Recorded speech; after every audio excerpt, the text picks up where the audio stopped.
Hey guys, welcome back to the channel. So today we're going to be talking about X-Men from the year 2000.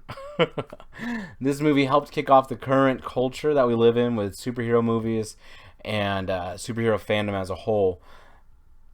I love this movie. I was just a kid when I was 9 years old when this movie came out. I was 9 years old when X-Men came out.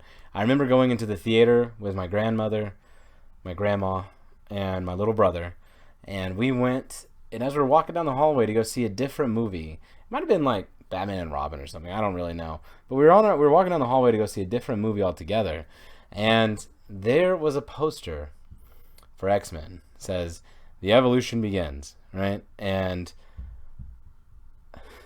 that poster was so cool. It had all the X-Men, together, and then the Brotherhood of Mutants down below. Said X-Men, had the release date. Oh man, it was beautiful.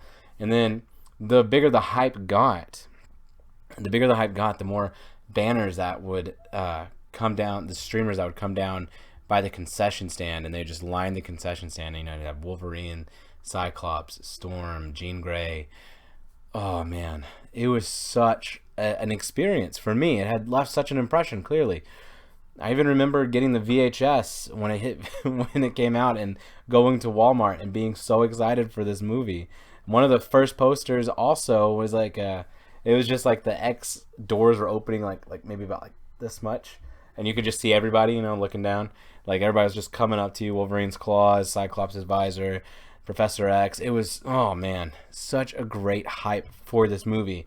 I also can remember, because I was in Boy Scouts at the time. I think I was going from being a bear cub to a weeblo or something like that, and I won these $25 gift cards to Toys R Us. You guys remember Toys R Us? You guys remember Toys R Us, right? And I went and I bought all the X-Men figures I could get. I got like two different Wolverines. I got two different Cyclopses. I had the Cyclops that was just a standard action figure, and then one that had the Jean Grey with. I also had a Rogue figure, and the Rogue figure I had the one that had she had the uniform on and the black trench coat. So all of this to just kind of say I love the first X-Men movie. I love the second X-Men movie. I love scenes from X-Men 3, The Last Stand, and X-Men First Class. X-Men First Class is kind of like, yeah, it's fine. Like, I don't hate it, but I haven't rewatched that movie a whole lot because, once again, there's aspects that I like about that movie. There's also a lot about that movie I just don't like. That just doesn't appeal to me in any way. It's whatever. Days of Future Past is perfection. Apocalypse is fine. Dark Phoenix, it's okay. It's okay. It's a little bit better than X3. It's okay. Just a weak note for such a wonderful franchise to go out on. But we're not here to talk about any of that. We're here to talk about the scene that I think left the biggest impression on me when I was young. And it's the Statue of Liberty scene. Clearly, it's going to be from the Statue of Liberty fight. And it's going to be, I think, right when you see Wolverine going from being this roguish personality to a hero. Now, Cyclops is my favorite X-Man of all time. I'm not gonna lie. I'm not gonna beat around the bush. I think Cyclops is the coolest X-Man. He's the one with the greatest amount of weight on his shoulders. He gets the hottest chick. He has a dope power that he can't turn off. It's not like Wolverine or anything. The guy, he's as smart as Captain America. Maybe a little bit smarter with the fact that he can shoot his blast in the comic books to such a trajectory. He can hit almost anything from anywhere, given the proper utensils, given the proper surroundings. He can do whatever he needs to do with his own optic blasts. He's awesome. He's gone toe to toe with Magneto multiple times and won.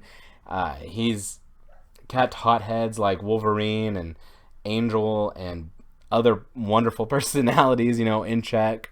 He has kept the band together, even after Charles Xavier died multiple times in comic books. He's helped keep the band together. He's a meeting ground between Charles Xavier and Magneto. And then in the middle, there's Cyclops. And I think Cyclops is a great character. Never done justice in the movies. Not at all. Not at all done justice in any capacity in any of the movies. The first X-Men movie gets the closest because they show him as competent. They show him as an actual leader, you know, even when he's clearly upset with Wolverine after Wolverine has Jean Grey read his mind a little bit. And he's like, "Oh, if I had to tell you to stay away from my girl, she wouldn't be my girl."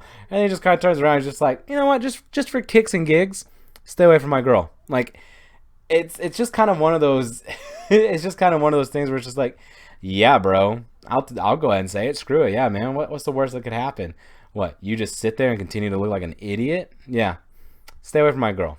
Like, Cyclops he's literally just as much of a boss as Wolverine is, in all honesty. He really is.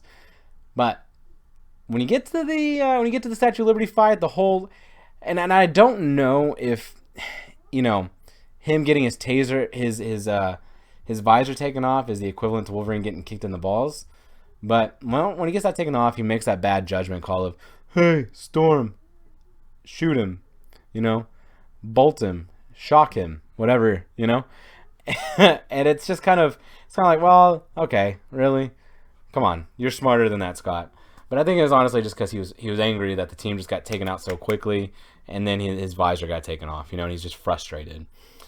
But I like that part when you can hear Rogue screaming out for help.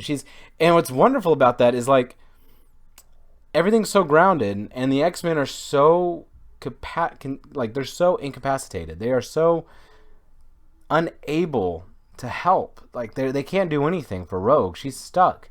They're so close to getting her rescued.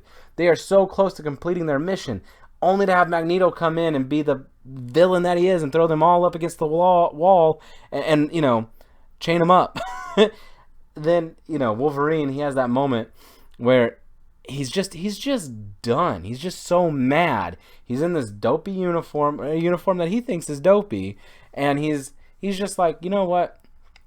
You're so full of bull honky," as my grandpapa would say. "You're so full of bull honky that if you were really so righteous, it'd be you up in that thing."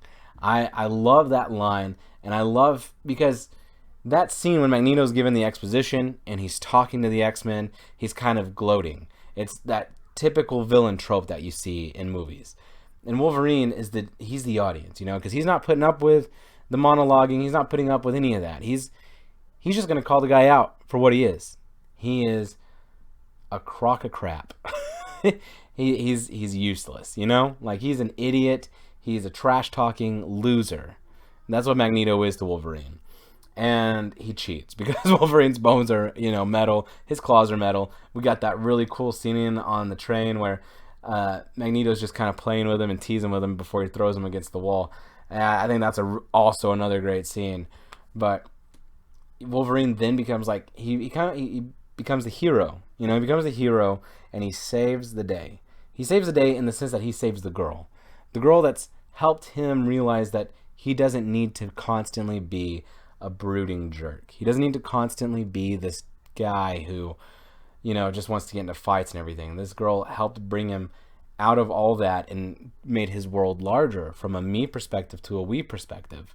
He went from being just this loner to where now he's part of a team, and it's a team that he's starting to care about. I mean, at least he cares about the cute redhead, and he thinks Scott's you know, and the professor seems like he can do a lot for him. And then all that starts to kind of get, you know, torn down a little bit with Magneto and Mystique. And so he's frustrated and he's angry, and Hugh Jackman is just so brutally honest in that scene. Wolverine is so brutally honest in that part when he just looks right at Magneto and just says, "You're so full of bull honky." And, you know, if it were really so righteous, it'd be you up in that thing, because he's 100% right. If you really believe this, you would sacrifice yourself, Magneto, to do exactly what you're putting this poor girl up to do. Then we get that scene where, you know, he shoots his claws through his own chest and then falls down, gets that really awesome fight with Sabretooth on the Statue of Liberty, the fight that defies physics. Once he gets thrown over, catches himself with his claws and spins around on the crown, comes back up. Like, it's so, that could never happen, but it's so cool looking. Like, even rewatching that movie in 2020, that still looks fun. It still looks exciting. It still gets you jacked. Like, you're still like, "Oh man, come on, what? He just did that? There's no way." And then when he finally rescues Rogue, he's late. He's too late. Rogue is all but dead. You know, he got so close and still almost fails. And in that moment, he's realizing, because he thinks he did fail, which is why he's holding on to her, and he's I think on the verge of crying. Like he did not want this girl that still had a whole life ahead of her, and who meant so much to him, and the little time that he knew her, to die, to go out that way. And then the music kicks up, starts to swell, the Logan and Rogue music, which is my favorite score in the movie. Like the nicest, prettiest score for such a tragic scene. You see Logan willing to sacrifice himself like a hero, like a real hero, because that's what heroes do. He starts to sacrifice himself, allows her to just take all that he has. He's trying to save her, and she wakes up, and she's healed. And then you see the fight with Sabretooth just all over his face. He's missing chunks on his ribs. The scars right here where he stabs himself, they start to pour out blood as the music swells bigger, and it just really hits. And you think, honestly, Wolverine's about to die, because there's no way he's holding on to Rogue like this. He's dying. Like, there's no way he's getting out of that. And he falls back, and he's seizuring out a little bit. And he obviously didn't die, right? I mean, we got all these movies with Wolverine now. But in that moment, I remember being a kid in the theater and seeing that, thinking, did he just die? Did they really kill Wolverine in this movie? In the first movie, they killed him? Because honestly, I was too young. I was 9, right? I wasn't thinking they were going to be building up more movies. But, whatever. So, that movie, the very first X-Men movie, with all the hype that went into it, the characters that they chose for the movie, and the actors they chose, it all blended really well, and it created such a wonderful movie, a first outing with these heroes. The second one, for a lot of people, is better, and I think it's really awesome. I think the second one is really good, especially the opening with Nightcrawler in the White House. That's dope. The fight scene with Lady Deathstrike and Wolverine is dope. Biggest person to get shafted in that movie, you know who it is? It's my man Cyclops. It's a real bummer, because for what happens at the end of X2, you would need more Cyclops and Jean stuff to happen and to build, so you feel more of that weight and empathy and sympathy with not just Wolverine, but with Cyclops, the dude who's been her main man since day one. But anyway, that's a different discussion for another time. I just want to talk to you guys about the very first X-Men movie, how much I love it, which is a lot. I love that movie a lot. Bryan Singer sucks as a human being, but very first X-Men movie, fantastic film. And anyway, guys, comment below, let me know your thoughts. If you haven't already, subscribe, like the video, and I'll catch you guys in the next one.